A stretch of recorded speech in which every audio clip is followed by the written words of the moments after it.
14வது உலகக்கோப்பை junior hockey போட்டிகள் 2025 தமிழ்நாட்டில் நடைபெற உள்ளதால் அந்த ஹாக்கி போட்டிக்கான உலகக்கோப்பை தமிழகம் முழுவதும் பேருந்தில் ஊர்வலமாக கொண்டு வரப்படுகின்றது.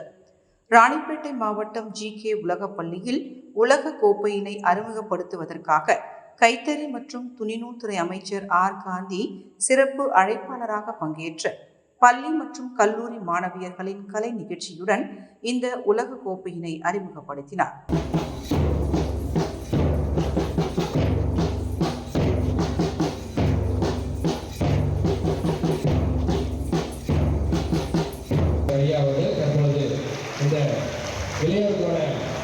உலக கோப்பை ஹாக்கி கோப்பையை தற்பொழுது அறிமுகம் செய்திருக்கிறார்கள்.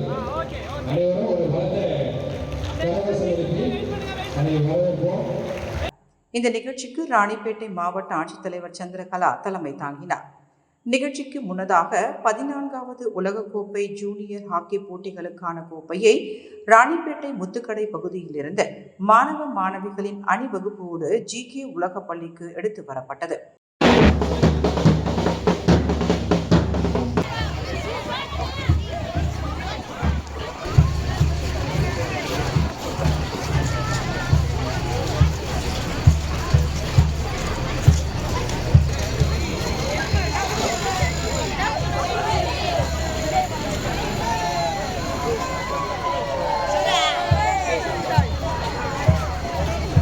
இந்நிகழ்ச்சியில் ஆற்காடு சட்டமன்ற உறுப்பினர் JL ஈஸ்வரப்பன், திமுக மாநில சுற்றுச்சூழல் அணி துணை செயலாளர் வினோத் காந்தி, மாவட்ட விளையாட்டுத்துறை அலுவலர் ஞானசேகரன் மற்றும் அனைத்து பள்ளி கல்லூரிகளின் உடற்கல்வி இயக்குநர்கள், மக்களால் தேர்ந்தெடுக்கப்பட்ட அரசியல் பிரமுகர்கள், ஏராளமான மாணவ மாணவியர்கள் பங்கேற்றனர்.